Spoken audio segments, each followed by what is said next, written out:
Gracias por formar parte de Tu Médico en Casa, espacio transmitido a través de la señal de TNO Radio dedicado a la salud, con entrevistas, noticias y consejos que serán de mucha utilidad para ti. Acompáñanos para que aclares todas tus dudas todos los martes a partir de las 10 de la mañana y ten de cerca a Tu Médico en Casa, porque tu salud es nuestra prioridad.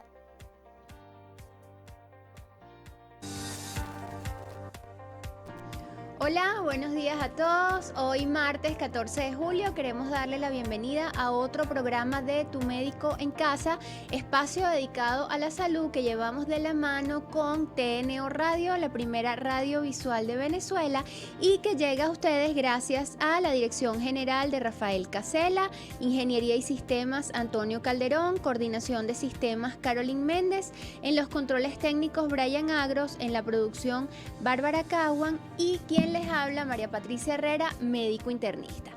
El día de hoy quisimos tocar un tema que es una enfermedad que hasta hace poco se creía que solamente estaba presente en los niños, pero que ya estamos seguros que si no se diagnostica de forma adecuada y si no se trata de forma rápida desde el principio, que es en la infancia, puede proseguir estos síntomas y puede evolucionar hasta la edad adulta. Estamos hablando del TDAH, es el trastorno de déficit de atención con hiperactividad. Como este trastorno se presenta inicialmente en la infancia, quisimos tener como invitada a la doctora Gisbeli Salazar, que las vamos a tener vía Skype en el estudio. Ella es neuropediatra y tiene también su programa radial @neuronas al aire y pueden conseguirla a través de las redes como @neurogisbe. El TDAH inicialmente es una enfermedad neurobiológica del neurodesarrollo. Quiere decir que no es una enfermedad conductual o no es una enfermedad ambiental, es decir, es una enfermedad orgánica del cerebro y es básicamente por una disminución de la cantidad de neurotransmisores, que son unos mensajeros químicos que van a estar encargados de la sinapsis y de que ocurra la correcta interrelación neuronal a nivel cerebral para que puedan el cerebro realizar sus funciones de forma adecuada. ¿Cuáles van a ser estos neurotransmisores que van a estar principalmente disminuidos? Van a estar disminuidos la dopamina, que es el que se encarga principalmente de las funciones de atención. Es por esto que las personas que tienen este trastorno van a estar distraídos, van a estar con pérdida de la atención y les va a costar mucho culminar tareas y tener como unas ideas organizadas, porque tienen como una impulsividad de ideas, tienen muchas ideas en la cabeza. Otro de los neurotransmisores que podemos tener disminuidos es la serotonina y la norepinefrina, y estos se encargan básicamente de la emoción de las personas, es decir, de esos estados de alegría, de felicidad. Entonces vamos a tener a una persona cuando sufre de este trastorno que puede estar hipotímica, va a estar apática, no va a ser emocionada o no lo va a estimular nada. Estas personas pueden tener rasgos de irritabilidad, pueden tener incluso, puede tener como una tendencia a estar todo el tiempo agresivos, y ya vamos a ver entonces la diferencia entre los síntomas o las manifestaciones entre la edad pediátrica y la edad adulta. Quiero entonces de una vez dar la bienvenida a la doctora Gisbeli Salazar para que nos profundice más sobre el tema en el contexto pediátrico. Bienvenida, doctora Gisbeli, ¿cómo está? Buenos días, gracias por la invitación y gracias por el espacio para hablar de este tema tan importante como es el TDAH.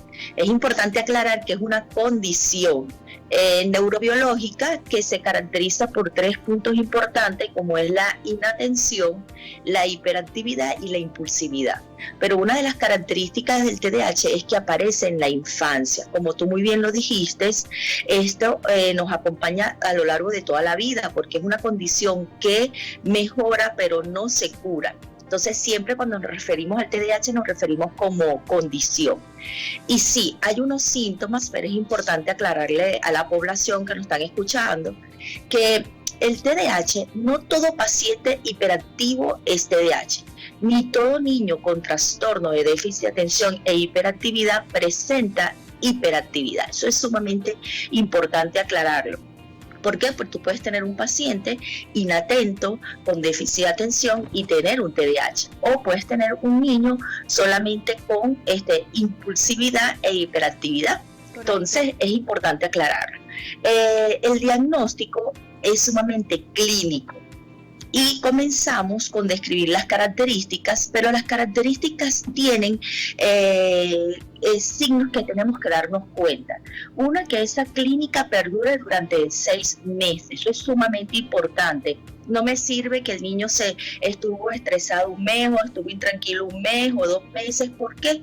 Porque tenemos que tomar en cuenta factores ambientales. Si hay divorcio en la familia, cómo está el contexto de mamá y papá, si algún padre migró, ese niño pudo haber tenido una alteración en el comportamiento. De hecho, hoy en día, con el confinamiento, muchos niños han tenido alteración de su conducta y de su comportamiento, y no quiere decir que ese niño sea un TDAH. Eso es importante tomarlo en cuenta. Sí. Antes hablábamos que la clínica debía aparecer antes de los 7 años de edad. Hoy en día ya se sabe que todos los síntomas que aparecen antes de los 12 años de edad. Así es, doctora.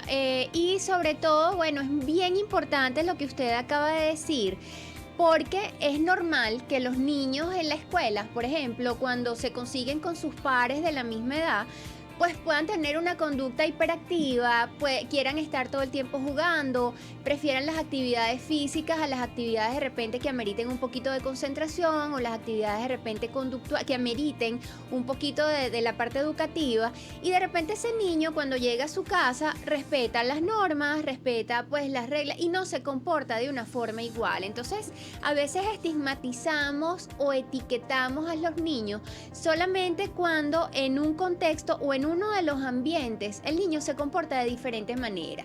Y es bien importante lo que usted acaba de decir, porque hay que tomar en cuenta los ambientes. No es solamente ver cómo se comporta el niño, cuál es la conducta, sino también en cuáles ambientes, porque no es solamente que en el colegio, es que el niño tenga ese tipo de conductas, ese tipo de comportamiento en el colegio, en casa. Y por eso también es importante en este momento la función de la maestra a nivel escolar y de los padres en casa, que son los que van a tener pues esas signos de alarma y esos llamados de atención que le puedan pues llamar como un cuidado especial a estos niños para poder hacer el diagnóstico, y si realmente estamos frente a esta condición, pues colocar el tratamiento más apropiado. Doctora, a ver, ¿cuáles? Ya comentó que bueno, la edad puede ser hasta los menores de 12 años.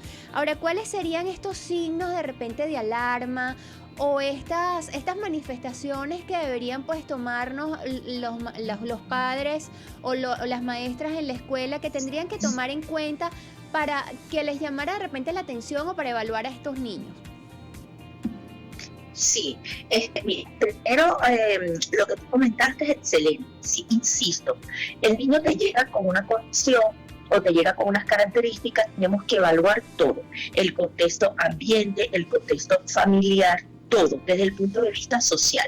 Hay muchos niños, tuvimos un caso de migración importante, muchos niños, sus amiguitos no los veían, sus amiguitos migraron, y eso también te producía un cambio de comportamiento. Pero tú dijiste algo importante, siempre hay que recordar, tienen que tener los mismos síntomas durante 6 meses en lugares diferentes, hogar, colegio, ambientes sociales.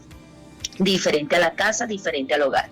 Que uno diga, este comportamiento es igual en todos los ambientes. No me sirve lo que tú comentabas, eso pasa muchísimo. De hecho, cuando tú llegas y los evalúas, son excelentes y tú dices, este niño no califica para un TDAH. Claro, cuando uno le hace los test. Pero ¿cuáles son esas sintomatologías que el que me está escuchando se va a identificar? Vamos a comenzar con un niño inatento. Un niño inatento es aquel niño que le cuesta recordar. Entonces, vamos a comenzar en casa. ¿Cuáles son los síntomas que usted puede ver en casa? Sí. Ese niño que usted le dice, anda al cuarto y tráeme tu cuaderno que vamos a comenzar la tarea. Él va al cuarto y cuando llega le pregunta, mamá, ¿qué es lo que tengo que llevar? Así. Es así. Entonces él sabe que va a hacer la tarea, pero se le pierde el lápiz. Es el niño que va y no sabe dónde colocó la goma, o de repente, mamá, no sé dónde están mis útiles, y dentro de la misma casa el que muchas veces los familiares lo juzgan porque creen que él se está haciendo el descuidado, porque no presta la atención debida, pero tú lo ves que se puede quedar viendo televisión largo rato, se puede quedar viendo videojuegos largo rato, pero cuando comenzamos a hacer una tarea, uno le dice al niño, M con A es más, y al rato tú le preguntas, M con A, ¿qué significa? Y como si, como que él nunca hubiese escuchado que era más. Entonces, así, o niños que estudian hoy, comienzan a estudiar una exposición de cualquier tema, y el otro día o 48 horas, 72 horas después, cuando les hacen las preguntas, el niño no te recuerda qué era lo que estaba estudiando. Uno de los signos de hiperactividad es muy característico, es que la mamá te dice, doctora, pareciera que tiene un motor prendido todo el día, porque todo el día es brincando, no hace caso, no puede estar sentado, no come sentado, si está haciendo una actividad tiene que estar moviendo las manos o los pies, en el salón de clase es disruptivo, porque es el niño que se para, tiene que pararse constantemente, y en el caso del impulsivo, es el niño que no espera, no tiene tú le haces una pregunta y él te responde antes de que tú termines la pregunta, no sabe esperar turno, o sea, es el niño que está en la cola y se vuelve impaciente.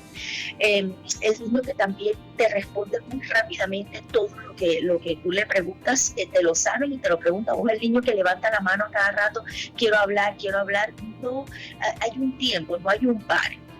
El problema es que todos estos síntomas pueden estar aislados o pueden estar combinados. Puede tener un niño que es inatento, pero también tiene un grado de hiperactividad importante. ¿Qué es lo importante de dar a conocer el TDAH a través de los medios? Y de verdad que gracias. De hecho, ayer el día 13 se celebró el día de lo que es de visualizar el TDAH. Sí, señor. Porque son niños maravillosos, son niños que lo vas a ver fenotípica y genotípicamente muy bien, es decir, es el niño que físicamente está muy bien, sí. Y son es muy característico que ellos sufran estigmas sociales. ¿Por qué? Porque la gente lo primero que dice es que están mal criados, es culpa de la madre o es culpa del padre, o ese niño es así porque su tío es así, y cuando te das cuenta es un niño que si no les prestas las herramientas adecuadas, y tú muy bien lo dijiste en la introducción, el diagnóstico debe ser precoz, debe ser temprano, para poder colocar un tratamiento adecuado y que mejoren estos síntomas y él pueda ser funcional.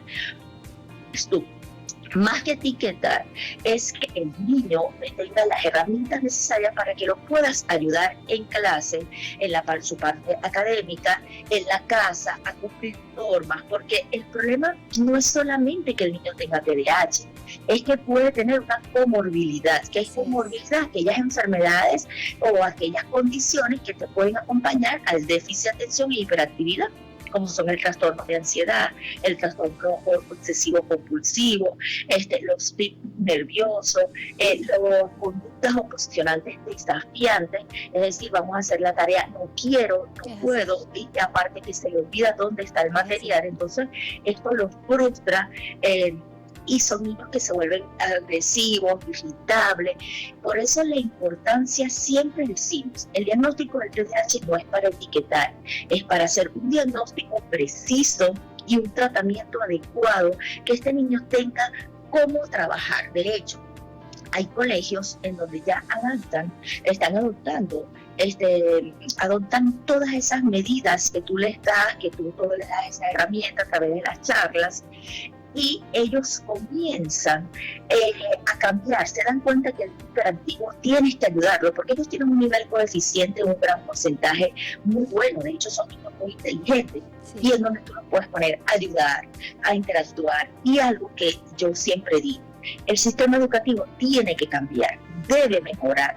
Tenemos un sistema educativo que sigue siendo lo mismo en años. Es decir, si tú recuerdas cuando tú estudiaste y tienes un hijo y estás estudiando ahorita, es el mismo sistema, la pizarra, el lápiz y escribir.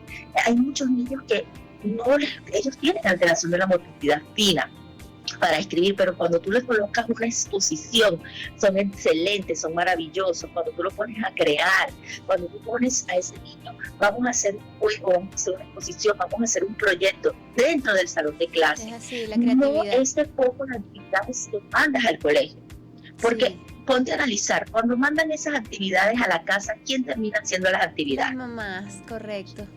Las madres. Así es. Entonces, ¿qué busca uno? Que el niño tenga una incorporación y de hecho, hoy en día, una de las técnicas de aprendizaje que se está utilizando para todos los niños con TDAH, seas inatento, seas impulsivo, seas hiperactivo, es el juego didáctico, donde tú trabajas la parte de la motivación, trabajas la creatividad, el autoestima, que es tan importante, la competencia sana y en donde tú ves las características de tu hijo. Es importante también comentar en este tema que el TDAH, dentro de lo que es el sexo, el masculino tiende a sufrir más el TDAH hiperactivo, mientras que las mujeres la parte femenina tiende a sufrir más el inatento. Esto es importante porque muchas veces cuando te llevan una niña, te dicen, no, ella se le olvida las cosas, es porque ella es así, es porque la mamá también. Entonces, más que la comparación, es estar pendiente que no me esté desarrollando un TDAH inatento y dejarlo muchas veces pasar. Eso es sumamente importante. Por eso es que debes acudir a personas calificadas para hacer el diagnóstico, una, para que no se nos pase, y otra, para que no se supradiagnostique, ¿sabes? Porque veamos tantos niños con TDAH y si no logramos una incorporación de la familia, no estamos haciendo nada. Así es. Ahorita en Latinoamérica se está creando un movimiento que se llama el Triángulo Naranja, que involucra sociedad, familia y la salud, que son la parte del personal médico, todo lo que es médicos, terapeutas, que puedan trabajar en favor del TDAH. Y se está tratando de hacer una red a nivel de Latinoamérica en donde no solamente podamos ayudar a los pacientes en el país, sino a aquel paciente que necesita migrar o aquel paciente, si tú lo estás viendo, no pierda la corrección, no pierda la evaluación y pueda seguir su tratamiento y todo lo que son sus terapias, que son tan importantes. Así es. Bueno, y con estas excelentes palabras de la doctora, que no es importante solamente estigmatizar, no es etiquetar al niño con esta conducta o con esta condición, es tratar de ayudarlo, de hacer el diagnóstico temprano para colocar un correcto tratamiento, y que el diagnóstico tiene que ser médico, ¿ok? Vamos entonces a un corte comercial y ya regresamos más con este tema interesantísimo del TDAH.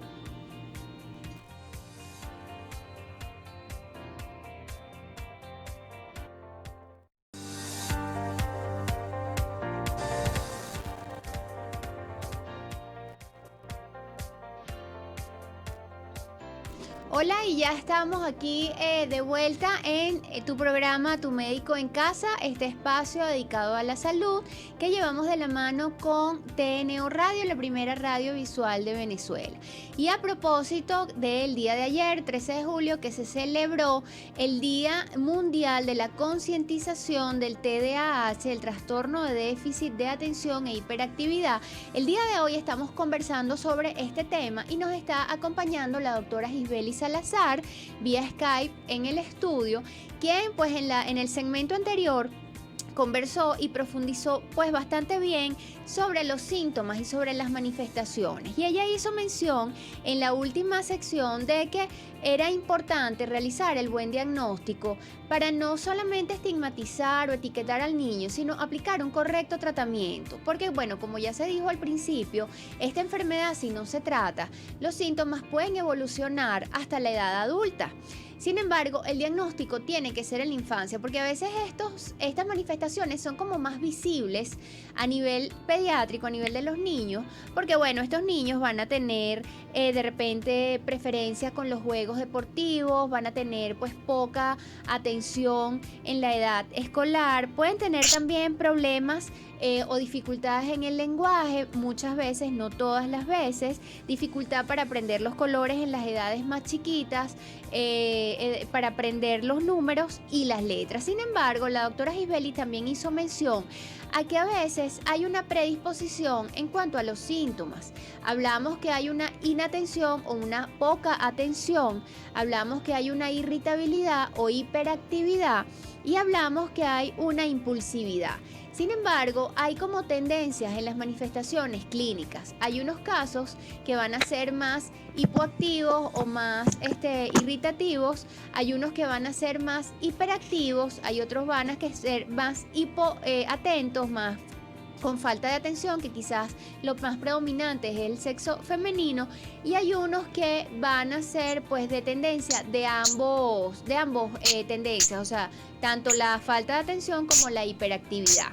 Ahora, doctora, tengo entendido que se utilizan los criterios del DSM-5 de la Asociación Americana de Psiquiatría para realizar el diagnóstico. Coméntenos cuáles son estos criterios, o basados en que ya nos había comentado que los síntomas tienen que estar presentes en más de 6 meses, pero entonces, por ejemplo, un poquito de cuáles son los criterios para la hipoatención o la inatención y la hiperactividad de estos niños para realizar un correcto diagnóstico en la edad infantil.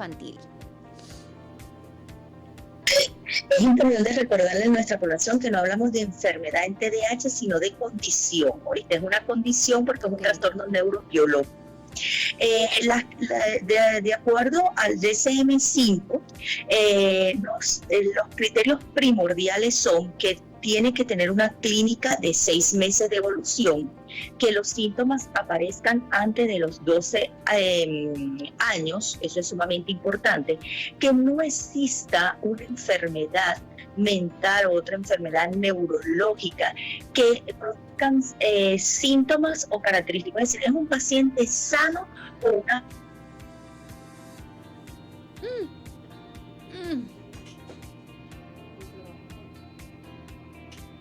¿Qué pasó? Ok, bueno, se cortó un poquito la señal. Tenemos aquí... Ajá.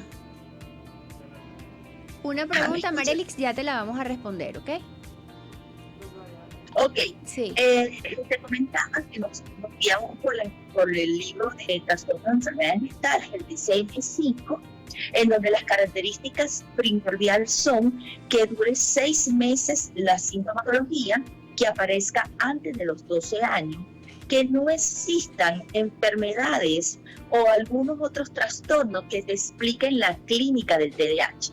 El TDAH es un niño con una condición, pero no debe tener otras condiciones, es decir, no debe tener otra enfermedad o no debe haber una enfermedad que te produzca síntomas parecidos al TDAH. Por eso es que es importante, cuando evalúes el paciente, que nosotros tomar en cuenta todos los criterios. Doctora, dentro de las clasificaciones. Disculpe, tenemos una preguntita por acá de uno de nuestros oyentes que nos dice: hola, mi hijo de 12 años fue diagnosticado con TDAH, hoy casi adolescente.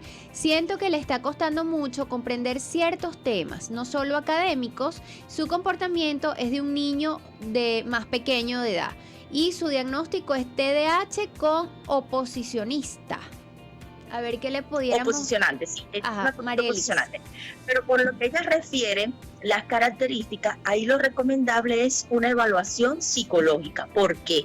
Porque tú puedes tener un TDAH, pero como yo lo dije al principio, puedes tener una comorbilidad, como es la que es la discapacidad intelectual. Es decir, tú puedes tener un TDAH, pero puedes tener una edad neurobiológica menor, tienes 12 años de edad cronológica, pero tu cerebro tiene una edad de 8 años. ¿Qué es importante aquí? La evaluación por psicología, porque ellos aplican los test de inteligencia o test de coeficiente intelectual. Y es importante saber eso, cuál es la edad madurativa que tiene mi hijo. ¿Por qué? Porque ese niño, si lo tratamos como un niño de 12 años, pero él tiene un pensamiento de un niño de 8 años, el fracaso es grande. La idea es ver cuál es su edad madurativa y dependiendo de la edad madurativa aplicar las herramientas. Entonces yo le aconsejo vuelves a hacer una evaluación psicológica que me mida el test de coeficiente intelectual y la evaluación por neurología, porque es importante ver qué está pasando. Hay un fallo a nivel herramientas que estamos aplicando. El niño con trastorno oposicionante o desafiante es increíble. Hablarles, mira, tenemos que desarrollar esa creatividad de cómo hablarle, porque en un momento que tú le digas, vamos a hacer la tarea, ya los bloqueas. Entonces uno comienza, vente, vamos a terminar tu actividad o vamos a iniciar un día de actividades. Tienes que aplicar mucho lo que es la parte de la neurolingüística positiva. Ok, hay muchas madres que dicen, doctora, yo lo hago, pero el ambiente y el entorno no. ¿Qué pasa? Todos tenemos un núcleo, como tú le estás hablando al niño, si se ven los resultados, tú comienzas a cambiar. No es dejar de hablar, pero es como entendernos nosotros como adultos. Si tú me dices, ay doctora, mira, usted puede venir a una entrevista, vamos a hablar del TDAH, ay, yo me entusiasmo, ay sí, cómo no, pero si tú me impones, hay un momento que tú dices, no, entonces nosotros tenemos que recordar cómo somos nosotros de adultos para entender un poco a los niños. Entonces ahí la por psicología. Sí, bueno, vamos a que se nos cortó un poquito la señal con la doctora Gisbelis, excelente. Bueno, Marelis nos hacía una interrogante con respecto al diagnóstico de un niño de 12 años que, bueno, tiene un comportamiento conductual menor y tiene una conducta también oposicionista o oposicional. La doctora estaba pues comentando que no es bueno imponer la norma o imponer lo que el niño debe hacer porque en ese momento el niño pierde toda la atención. Si ya estamos frente a una condición donde el niño normalmente ya está inatento por su condición de TDAH, entonces estos niños van a simplemente dejar de atendernos y simplemente no van a realizar la tarea. Otra de las cosas, y bueno, aprovechando el que la doctora ahorita se nos cortó la comunicación, es conversar un poco sobre las causas del TDAH. Porque, bueno, muchas personas piensan que el ambiente puede hacer que un niño sea hiperactivo o que el ambiente puede hacer que un niño sea inatento. Y esto pues no está alejado de la realidad. Sin embargo, como dijimos desde el principio, esto es un trastorno neurobiológico y está relacionado con la presencia de neurotransmisores a nivel cerebral. Entonces, no solamente el ámbito, el ambiente o las condiciones sociales del niño o de la persona van a fomentar este trastorno que pueden producir el TDAH, la genética o la herencia familiar. Personas que de repente tengan otras personas en su familia con este trastorno van a tener la predisposición genética y la herencia de poder presentarla. El entorno, pero el entorno en cuanto a exposiciones a tóxicos, como por ejemplo el plomo, intoxicaciones de los niños que tengan de repente contacto con cloro en la infancia, problemas durante el desarrollo del sistema nervioso central, en el que en este sistema no se desarrolla adecuadamente. ¿Y cuándo puede ocurrir esto? Por ejemplo, cuando la mamá durante el embarazo consume drogas o consume cigarrillo o consume alcohol, o cuando el niño simplemente nace de forma prematura. Esto va a evitar entonces que el sistema nervioso tenga un desarrollo adecuado y que estos neurotransmisores se formen de manera adecuada para que el cerebro cumpla todas sus funciones. Vamos entonces con otro corte. Yo sé que el tema está interesantísimo, pero bueno, 3 minutitos y ya regresamos con Tu Médico en Casa.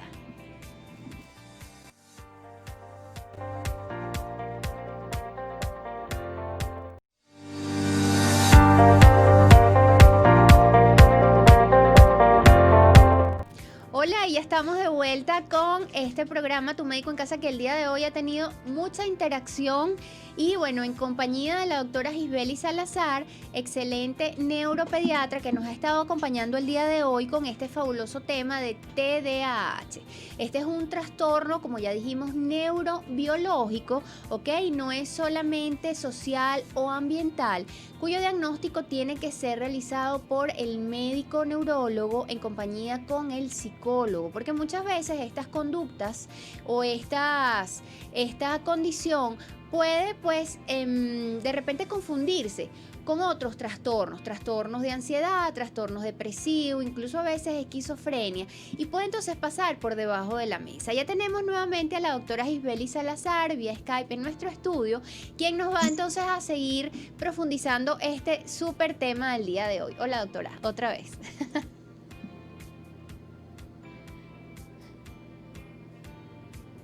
Se quedó.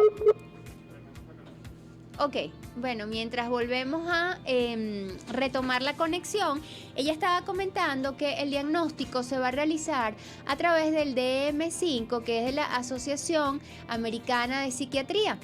Ellos comentan que los síntomas tienen que estar presentes en niños menores de 12 años. Sin embargo, y es importante pues resaltar esto, los síntomas tienen que ser diagnosticados en niños menores de 12 años. Sin embargo, si estos síntomas no son vistos, si estos síntomas no son diagnosticados a tiempo, pueden evolucionar hasta la edad adulta. Entonces podemos tener adultos con problemas en su entorno laboral, problemas en su entorno de relaciones interpersonales porque no fueron tratados desde la infancia. ¿Y cuáles van a ser estos criterios? Primero, que tienen que estar presentes en la infancia estas manifestaciones o estos síntomas. Lo otro es que tienen que estar por más de 6 meses presentes en el niño o en la persona. Y que el niño no puede tener estos síntomas solamente en un ámbito o, por ejemplo, solamente en la escuela, sino que estos síntomas tienen que estar presentes en todos los ambientes donde se desenvuelva este niño. Por ejemplo, un niño que se comporte de forma distraída o inatento o hiperactivo o irritable en el colegio, pues también tiene que ser de la misma forma en el hogar. Y que también es por esto bien importante que tanto las maestras como los padres en casa tienen que estar pendientes del niño, porque hay pues unos signos de alarma que nos pueden llamar la atención y nos pueden hacer entonces dudar de si este niño pueda tener este trastorno o esta condición de TDAH o no. Entonces, ¿cuáles son estos diagnósticos o estos criterios para realizar el diagnóstico? En cuanto a los criterios de inatención, recordando que aunque esta condición va a tener 3 síntomas principales: inatención, hiperactividad e impulsividad, hay personas que se van a manifestar con tendencia a uno, por ejemplo, con inatención. Hay otros que van a ser con tendencia a la hiperactividad o impulsividad, y hay otros que van a ser mixtos, es decir, que van a estar inatentos y van a estar también a su vez hiperactivos o impulsivos. Entonces, en cuanto a los criterios de inatención, el niño no va a prestar atención al detalle. Entonces, pareciera que no escuchara cuando se le habla, le va a costar realizar actividades completas, porque entonces el niño va a estar haciendo una tarea y se va a distraer con cualquier otro estímulo externo que pueda tener alrededor. No mantiene una conversación o una lectura prolongada. Ya tenemos entonces a la doctora Gisbely, quien va entonces a continuar con los síntomas para realizar el diagnóstico de esta condición de TDAH. Adelante, doctora. Hola. ¿Cómo estás? Mira, otro de los síntomas, estaba escuchando los tuyos, otro de los síntomas es que no terminan una actividad y sobre todo en el juego te das cuenta que tienen imprecisión, es decir, juegan con un ejemplo, rompecabezas, terminan en el videojuego, pero no terminan ninguna actividad. Tienden a perder las cosas, es sumamente importante. No tienen pares, sobre todo los hiperactivos, ellos tienen que comer parados, moviéndose, hasta para dormir. Ellos pueden tener trastornos del sueño o el trastorno de las piernas inquietas porque necesitan movilizarse a cada rato para poder tener las actividades. No tienden a copiar de la pizarra. En el salón de clase, el inatento, una vez que el niño puede estar prestando atención, pero si hacen un ruido, si ve hacia la ventana, si llaman a otro alumno, ya él pierde el hilo y para reconectarse nuevamente le cuesta. De hecho, las madres que nos están escuchando, una de las características muy típicas ahorita en la cuarentena es que te dice el doctor Leroy, 1000 horas día sobre una actividad y no la terminan. Eso es sumamente también una de las características. Y una de las características que tiende a confundir mucho con el impulsivo, algunas veces la gente lo cataloga como hiperactivo. Y fíjate que no, el impulsivo tiene unas características propias, que es ese niño que no espera, él no espera turno. Él está jugando un juego de mesa. Y él es disruptivo porque ya él puso su pieza, por decirte un ejemplo, pero él quiere volver a poner otra vez su pieza y no espera la ronda completa. Esa es la característica del impulsivo, pero el impulsivo puede estar sentado, él puede estar sentado, pero es el niño que de repente los padres están hablando y él quiere romper a cada rato, intervenir. Entonces el niño que interviene y a la final no interviene de una forma como decir voy a intervenir, voy a hablar y voy a dar una idea. No, él interrumpe el grupo. Una vez que interrumpe el grupo, él sigue interrumpiendo y sigue interrumpiendo. Por eso es que es importante saber cuáles son las herramientas, porque si no, uno llega a un momento del maltrato. Porque entonces el niño que se maltrata mucho, el niño impulsivo es uno de los que más se maltrata, porque es el niño que ya uno le grita, cállate, espérate, entonces termina uno no entendiendo qué es lo que está pasando. Se pierde la paciencia, exactamente. Pierdes la paciencia. Y entonces, ¿qué pasa? Tenemos que tener, yo le digo a los padres, esto es un reto, es para el padre, no para el niño. El niño hiperactivo, hay padres que se equivocan y creen que dándole más actividad lo vas a cansar, y pues no, ese es un error. Un niño hiperactivo, entre más actividades tú le des, tú más le fomentas las actividades. Te voy a poner un ejemplo. Tú agarras a un niño hiperactivo, lo voy a llevar a la playa, que yo sé que los que me están escuchando se sienten identificados.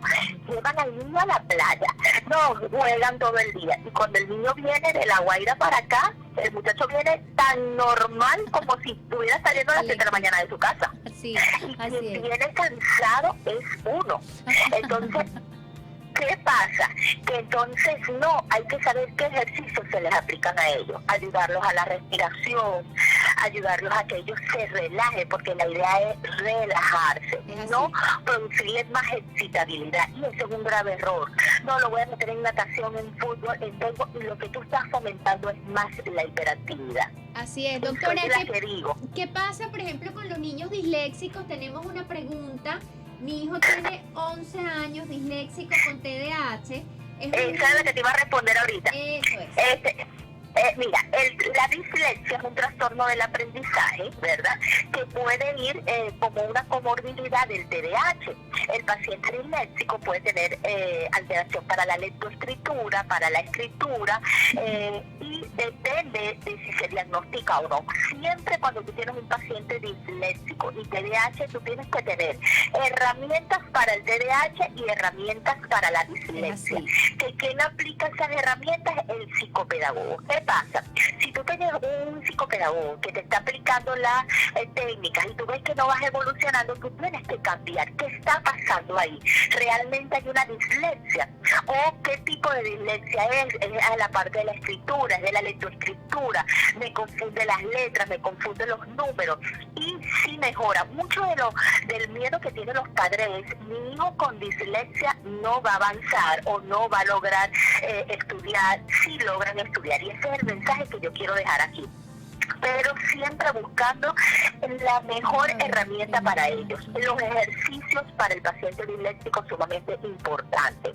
Trabajar en lo que es la parte de la autoestima. Comenzar con ejercicios sencillos y vamos aumentando en niveles. ¿Por qué? Porque el paciente disléxico, si yo soy disléxico, pero también tengo un TDAH, yo voy a tener cierto rechazo a los estudios, porque no sé cómo hacerlo. No leo totalmente diferente. Aquí tenemos otro comentario de otra oyente, dice, no quise medicarlo, este es el niño de 12 años diagnosticado, porque sentí que no le hacía bien y menos comprendía lo que se le decía. Le doy melatonina para poder dormir, no sé si hice bien quitándole la medicación. Y hablando ya, entonces pudiéramos ir hablando o ir introduciendo en el tema más o menos el tratamiento. Entiendo que el tema del tratamiento también es de la parte de terapia conductual, pero también hay un tratamiento médico que tienen que asociarse. Sí, mira, quiero recordar algo.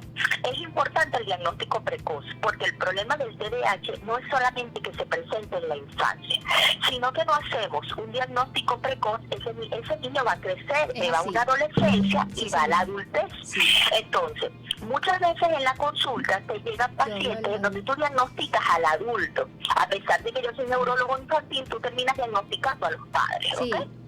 Pero ¿qué pasa? Eso es lo que tenemos que evitar, que cuando tú llegues adulto, tú digas, oye, tengo algo que nunca en mi vida nunca he cuadrado en algo y yo tengo algo. Sí. No, tenemos que hacer ese diagnóstico preciso, pero es importante recordarle a los padres, el tratamiento es multidisciplinario.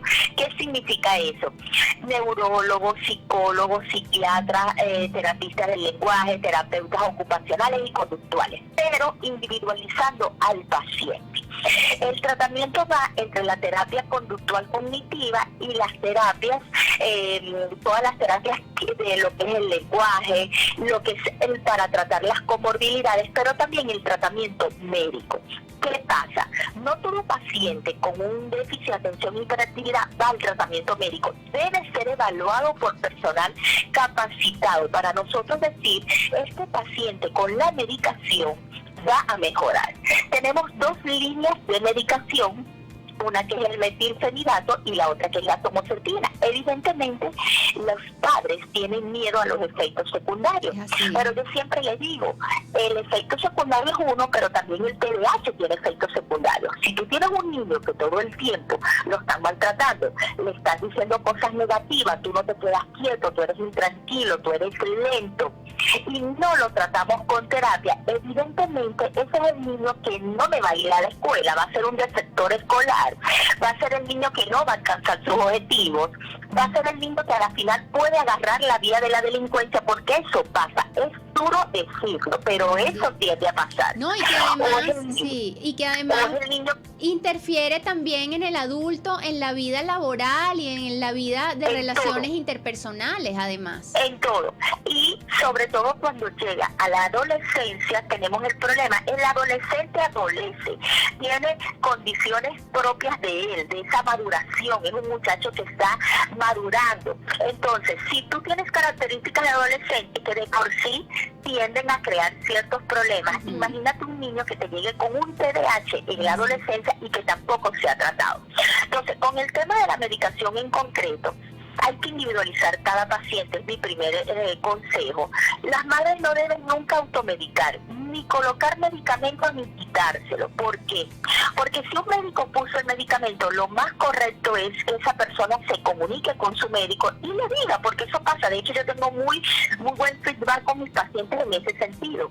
Porque yo siempre he dicho, tú dejas al paciente 30 minutos, 40 minutos en una consulta, pero quien lo tiene todo el día es su familia. Es así. Entonces, si usted ve algo diferente, mire doctora, le veo pérdida del apetito, le veo el niño está presentando mucho dolor de cabeza, mucho mareo, sensación de vómito, sensación de náuseas, vómitos, tiene ideas, porque una de las características de la medicación son las ideas suicidas.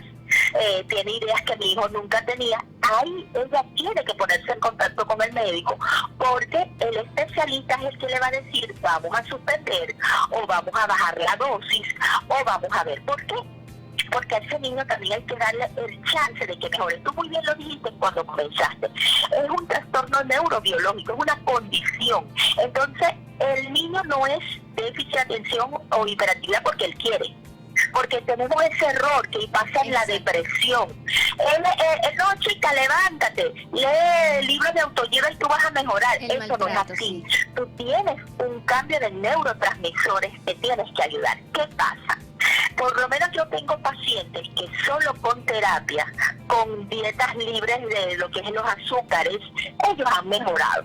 Y son pacientes que tú no necesitas colocar una medicación, pero que es el paciente en donde la familia está 100% incorporada, es decir, paciencia, creatividad. Hoy en día sería bueno, ya que hicimos este programa de TDAH, sería bueno de hablar de TDAH y confinamiento, porque ahorita todavía tenemos el virus, todavía estamos en brote, y a pesar de que ha disminuido la flexibilización, tenemos que cuidarnos, pero también para una madre es difícil tener un niño con una condición de hiperactividad todo el tiempo en la casa.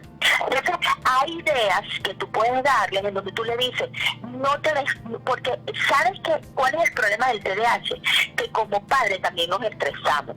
Sí, como señor. padres no solamente somos padres, somos los que tenemos que llevar la parte económica a la casa, tenemos una relación de personas, tenemos madre, tenemos otras responsabilidades laborales, entonces también el niño. Y muchas veces cuando nosotros estamos cargados, terminamos pagando con el niño, y esa es la realidad. Maltratando Entonces, muchas veces, sin querer maltratando muchas así veces. es. Eso, entonces hay que hacer un programa de TDAH y confinamiento. ¿Por qué? Porque hay que dar ideas, Bueno. cómo tú trabajarlo, cómo ayudarlo, o sea, hay que inventar en la casa, con lo que tienes en la casa, tomando en cuenta que ahorita económicamente muchas cosas son caras, pero ¿qué puedes inventar en la casa con lo que tú tienes? ¿Cómo podemos ayudar a ese niño que mira, que de repente no puede bajar al edificio, pero puede hacer actividades en casa, o de repente puede bajar a las áreas verdes con sus medidas de higiene, pero tenemos que hacerlo y tenemos que ayudarlo, porque el TDAH es una condición que tenemos que prestarle atención. Sí. No podemos seguir subestimando a los niños con TDAH. Ellos algunas veces cuando te llegan a la consulta, así triste, cuando te dicen, doctora, es que yo soy el malo de la familia. Es que yo nací enfermo, es que yo nací loco. No, hijo, tú eres un hijo maravilloso, que tienes una condición y que si aplicamos las técnicas adecuadas, tú vas a mejorar. Y hay que tener paciencia, porque no todo mejora. Es decir, no todos los niños se tratan de la misma forma. Hay niños que tú, con cambiar la forma de hablar, con que los padres ayuden, se mejoren, tú te das cuenta esa incorporación. De hecho, parte de mis terapias... ¿Aló? Sí, la escuchamos perfecto, doctora. Okay. Parte de mis terapias se involucran en incorporar a la familia, porque puede pasar algo también, que ese es un tópico que quiero tocar rapidito. Cuando tenemos un padre que no acepta que mi hijo es TDAH, pero el otro padre sí, entonces yo trato a mi hijo de una forma, pero el otro lo trata de otra. Exacto. Entonces, ¿qué va a pasar ahí? ¿Usted va a mejorar a su niño? No, lo va a empeorar, porque evidentemente los niños son muy inteligentes. ¿Y para dónde se va a ir el niño? Para el que me deja comer dulce, para el que me deja incumplir las normas, para el que me es permisivo. Entonces, ¿qué pasa con esos dos padres? Terminan teniendo una carga de estrés grandísima, porque yo como madre quiero hacerle entender a mi esposo que mi hijo tiene un TDAH y que mi hijo tiene una condición, pero él no permite o no sabe. Entonces eres tú la que lo tienes enfermo, porque eso es lo que escucha, eres tú la que produces esa condición. O puede pasar, porque nuestros núcleos de familia aquí en Venezuela, la abuela está ahí con nosotros. Sí, señor. Puede pasar que mamá y papá acepten la condición, pero la abuela no.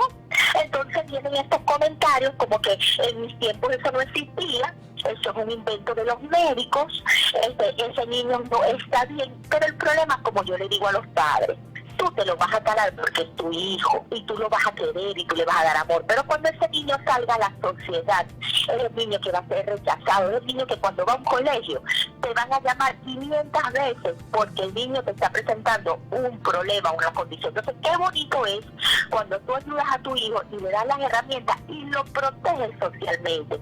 Porque ¿qué pasa con tanto bullying ahorita? Que no preparamos a nuestros hijos, no le aumentamos el autoestima, no los fortalecemos. Entonces, cuando ellos salen a la calle son débiles. ¿Por qué? Porque lo acostumbramos nosotros a hacer todo en casa. Es así. Y no simplemente la vida es como nosotros la tenemos en casa. Entonces, no es que tú lo vas a maltratar, pero sí lo vas a fortalecer y sí lo vas a ayudar. Y yo quiero 3 mensajes importantes. El TDAH es una condición maravillosa que cuando uno la conoce, uno se enamora de ella. ¿En qué sentido? En poder ayudar. Los padres tienen que empoderarse. ¿Qué significa? Tienen que tomar las riendas del TDAH. Tú puedes ir conmigo a la consulta, pero si tú no haces parte de lo que se te está comentando, si no entiendes que realmente no lo ayudas, no logramos nada. Y la otra importante es las características, tienes que llevarlos con personas capacitadas. Tienes que en verdad evaluar no solo el contexto del niño, sino todo. ¿Qué está pasando alrededor de ese niño? Que ese niño me tiene ese comportamiento. Y antes de juzgar primero, evalúa todo. Fíjate que, tomando tu idea de tu médico en casa, nosotros tenemos el proyecto de Neuronas al Aire. Antes del confinamiento nosotros íbamos a los colegios, nosotros dábamos charlas en los colegios y tú ves la mejoría de los pacientes o de los colegios cuando las maestras tienen las herramientas necesarias. Porque todo el mundo acusa a las maestras, pero hay que entenderlas a ellas. Son una maestra para 30 niños con condiciones totalmente diferentes. Así lo es. vimos ahorita en casa con el confinamiento, pero ¿qué hemos visto Neuronas al Aire? Neuronas al Aire ha visto que cuando tú le das la charla, y otra cosa, si tú vas a la consulta, tú vas como mamá, pero yo exijo, primero digo, hazme una lista de todos los que viven en la casa. Vamos a hacer un grupo de WhatsApp. Yo quiero explicarles a ellos qué es el TDAH. Así es. Porque si solamente me va la madre y el niño, yo tengo un porcentaje poquito de lo que ese niño tiene en el día. Y puede pasar que en la casa el niño esté intranquilo por lo que tú dijiste al inicio, porque ese niño tiene un primo que vive ahí, o tiene un vecino que ellos dos se fomentan por las edades. Porque yo siempre he dicho algo, si tú te consigues una amiga en un café, una amiga que sí, que te gusta, que comparten todo, tú te quedas hablando con esa amiga en ese café hasta la noche. Exacto, es un estímulo para uno. Es un estímulo para uno, pero si tú te consigues una persona que simplemente es un compañero, que comparten algo, ay, hola, ¿cómo estás? Saludos, que tomamos un café, cada quien se va. Es así, ¿Me es entiendes? así. Entonces, eso es lo que tenemos que evaluar en los niños. O sea, ¿qué está pasando? Hay alguien que me lo está comentando, se consiguió otro niño y entonces los dos, y no quiere decir que ese niño tenga un TDAH. Por eso es que el tema del TDAH hay que verlo con lupa, hay que analizarlo muy bien, y algo que no quiero dejar pasar, las comorbilidades tenemos que evaluarlas, porque muchas veces tienen la condición del TDAH. Antes no hablamos de autismo y TDAH, hoy en día en el libro de enfermedades mentales, el DSM-5, ya tú puedes hablar de TDAH. Un paciente con trastorno del espectro autista puede tener un TDAH. Así es. Entonces, todo eso es importante, las comorbilidades. Un paciente con TDAH puede tener una convulsión, puede ser un paciente epiléptico. Tener otras patologías, otros trastornos, así es. Eso, y es importante tenerlo en cuenta porque ahí el tratamiento multidisciplinario, la medicación es sumamente importante, saber cómo vas a abordar a ese paciente. Muchas veces tienes pacientes con ausencias, que es un tipo de epilepsia generalizada, y el paciente, si no, creemos que el paciente es inatento, porque es el paciente que de repente le dio la epilepsia, él se queda tranquilito, nadie se dio cuenta que tuvo la epilepsia, y cómo lo diagnosticas cuando le haces el electroencefalograma. Por eso es que los estudios paraclínicos que se mandan a realizar no es para el diagnóstico del TDAH, porque el TDAH es sumamente clínico. Es así. Es para descartar otras patologías que pudieran... Es así. Sí, que doctora, causar esta condición. Se nos acabó el tiempo y se nos quedó corto el tema. Con todo el tiempo, el tiempo voló, pero de verdad le agradecemos muchísimo y le vamos a tomar la palabra para hacer un nuevo programa para hablar de TDAH y confinamiento. Nos vamos a organizar para yo ir allá, ir hasta allá. Sí, buenísimo, excelente. Bienvenida, de verdad, muchísimas gracias a la doctora Gisbely Salazar, excelente neuropediatra, excelente exposición del tema, las redes se nos explotaron. De verdad, muchísimas gracias a todos nuestros oyentes por estar el día de hoy. Nuevamente, muchísimas gracias a la doctora Gisbely Salazar. Por supuesto que si tienen alguna duda, nos pueden contactar como @tumédico.en casa. Tenemos este programa que llega a ustedes todos los martes a las 10 de la mañana a través de la señal de www.tnoradio.com.